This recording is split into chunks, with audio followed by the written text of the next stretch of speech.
Good morning, everybody. Welcome back to Brazil. It is now August, as you could tell by the opening montage that we got rid of a few more trees. We are clearing out our farmland here. We took care of 10 trees yesterday, which was actually we took care of 12 trees yesterday, which was 6 loads. So we made just a little over $36,000 from trees yesterday. We also made some money overnight from the BGA, and we're gonna take out the rest of these trees. I believe there's 10 more. Let's see, 1, 2, if I count these correctly, 3, 4, 5, 6, 7, 8, 9, 10, 11. It may be 12 more. So at any rate, I am going to take down the rest of these trees and sell them. I'll take 2 at a time, like I have been. The price has gone down a little. I'm getting just a little over $6,100 for 2 trees, and before I was getting closer to $6,500 for 2 trees. So, you know, the price fluctuates a little bit. Not too terrible, so there really aren't any awful months for selling lumber. So yeah, I'm going to take down the rest of these trees, and I will get back to you when I'm selling the last load, and at that point the plan will be revealed. And this is the last load. We are officially out of trees to sell. The trees that we have lots of trees. and those will go in the sawmill. But this is the last of our lumber trees, and to be honest with you, they're kind of glitchy. See how the straps are actually inside the logs? This was not easy. The logs were twitching and some of them were jumping off the trailers, so there's something funny going on with logs. But we made about $24,000. There were 10, and this is our 5th load. So, let's see what we got here. Take the straps off and go sell it. $63.75. I thought we might get a little more for these because those were some pretty hefty trees. So we're up to $364,640. Let's go take a drive through the field, and I will tell you about the plan. Okay, so we've cleared out the rest of this land so that we can use it as farmland. So here's what's going to happen. This over here, we're going to go straight from here, and we're going to go all the way over to the tree line, and then back over, and we're going to increase the size of this field. This field is going to go all the way around here. And in this field, we're going to grow things that we can make flour out of, so that we have plenty of flour. We already have some barley growing. I think we have some oats growing, so we've got stuff to make flour out of. This corn right here we are going to use to make seeds. I don't know how long that takes, but we may be able to use those to plant the rest of our crops here. And then in this direction, all the way around here, the rest, if you're looking at the mini map down in the bottom left hand corner, you see I'm driving up the tree line, and then we're going to leave a little bit of space down here, and we're going to cut over and back up, and we're going to leave about that much space. We may leave a little less because we're going to need to cut a road, and we can expand into the tree line there. There's quite a bit of forest there that we could clear some trees out, put them in the sawmill, and put our facilities there. Because what we're going to grow in this field is sugar beets. Then we're going to take these sugar beets, not to be confused with the sugar beets that we're growing for our BGA up in the open gardens. We're going to take these sugar beets. They're first going to go through a sugar beet cutter. Then that sugar beet cutter is going to distribute them to an all-purpose mill facility, which will make flour, sugar, and oils out of soy. It may make soybean oil. It said it took soybeans, but I know it makes canola, olive, and what is the sunflower oil. So we can make oils, we can make flour, we can make sugar, because we need sugar and flour, and we have eggs, and we need those three things because we're going to make donuts. Who doesn't like donuts, right? So we're going to make donuts. I spoke with a representative of a company that sells donuts. They pick them up from a variety of people who produce donuts. Will produce the donuts according to their recipe, and they will pick them up and they will distribute them to grocery stores and office buildings, and I think they even have a couple of standalone donut shops that they take these donuts to. So we're going to be making donuts, and there's going to be a place. They said there's another producer in the other town. So what they're going to do is they're going to put their drop facility in between. So about halfway between here and the other town, there will be a drop facility, and we will take our donuts and we will get paid for them there. So donuts can be very, very lucrative, and that's why I chose to make them. And besides, if we don't sell them all, we can always eat them, right? Who doesn't like donuts? So anyway, we need to get started on that plan. The first thing we need to do, well, the first thing I need to do is mow. As much as I don't want to do it, I can't in good conscience waste all this grass. We can make so much silage out of that grass. I just can't waste it. So that's what we're gonna do. I'm gonna mow. I'm not gonna force you to watch me mow.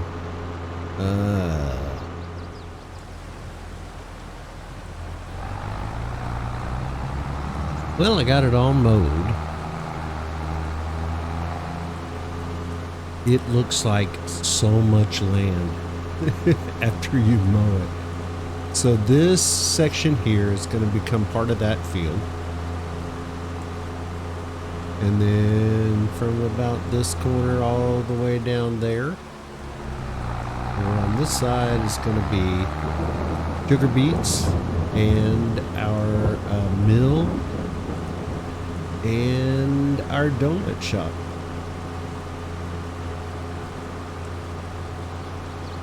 So I've got this windrower. To be honest, I wasn't terribly impressed with the job that it did. So we're going to go ahead and pick up a different windrower that goes on the back of the tractor, something that this one will go on the back of the tractor too, but the one that we're getting is a little over 19,000, and it's 2.5 meters wider than this one. So if we're not going to use it on the front of the tractor at the same time as we use the forage wagon, then we might as well have something larger. And speaking of forage wagons, I was looking in the sale here, and there happens to be this guy right here, the Kloss Cargos 9500. It's a good looking forage wagon, isn't it? 55% off. $52,360. It's already bigger than the one we have, and once we apply the compression technology, it's going to get over 60,000, I believe. I believe that'll add 50% more, so we'll end up with, should be 66,000 instead of 44,000. So we may be able to do our grass field in one run without emptying it. What we just mowed, there's no way we're doing that in one run. That's still going to take multiple trips, but boy, it sure would be nice to have something almost twice as large to do it in. So I think we're going to go ahead and buy that one. Yes, we are. And then we could sell the other one. We'll bring it back when we come to get this one after we row everything up. So let's go ahead and get our windrower. And it's this one. It's another Samash, $19,500. It is 9.5 meters wide. Wow. Well, that doesn't look anything like the picture, does it? And it's also $110,000. What have I done? Oh, silly me. All right, here is the one that we want to buy. It is 8.4 meters wide, 19.5. We're buying it. And then we'll go ahead and sell this one. We should still get some money. We paid about 15 for it, so we should get 10. So 13.5. Not bad.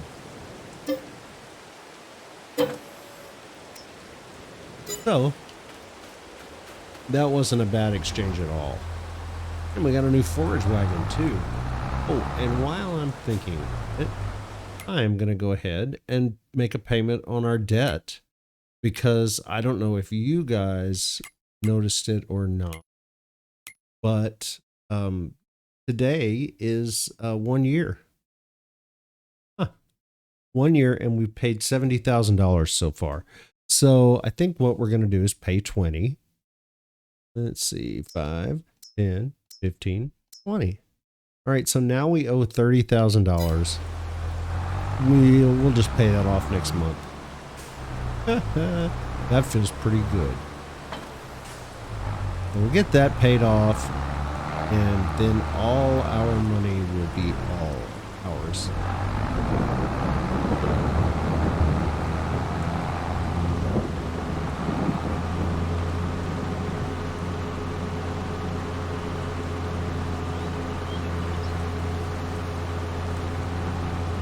I'm going to go up here and do this section first.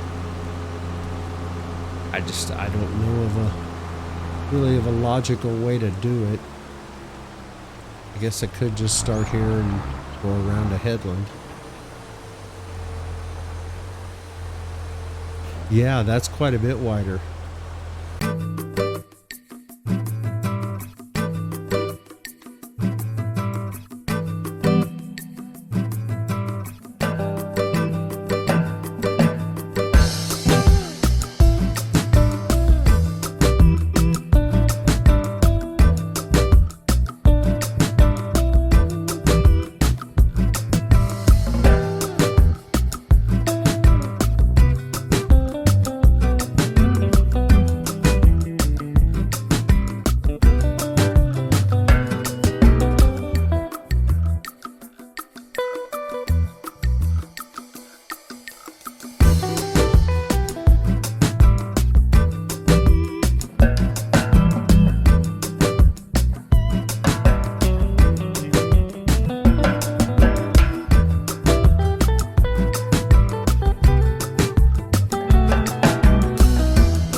Well, our new forage wagon is pretty awesome. I applied the compression technology, and I thought it added 50% capacity. Apparently, it doubles the capacity.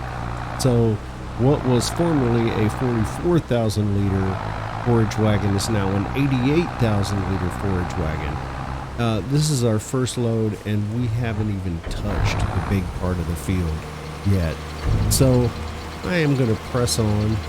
Ooh, and this one empties a little bit faster. I'm going to press on and pick up the rest of this grass, and I'll bring you back when I'm dumping the last load.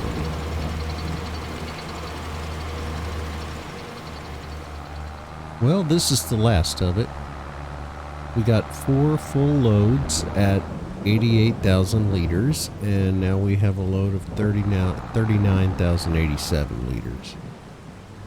So that's a lot of grass and a lot of work, but it's worth it. I'm glad we went ahead and did it. That's a whole lot of grass. We're going to turn it into silage. We have over 600,000 liters of total mixed ration right now, so that will last us for quite a while.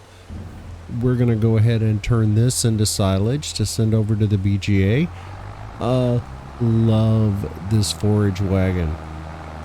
This is going to save us a great deal of time over the life of the wagon. Well, I think we're going to call it an episode here. It's been a long day. Time to get some rest. Next time, we're going to be planting our sugar beet field. I'm going to go ahead and plow it between now and then, and I'm going to have somebody look at the planter over there and see if we can increase the capacity on it before it's time to plant sugar beets. I don't want to have to keep filling that thing up. So, I guess then we're going to call this an episode right here. If you like this episode, I sure would appreciate a thumbs up or a subscription. And if you didn't like this episode, well, please post a comment and tell me why. Either way, thanks for being here. I'll see you next time.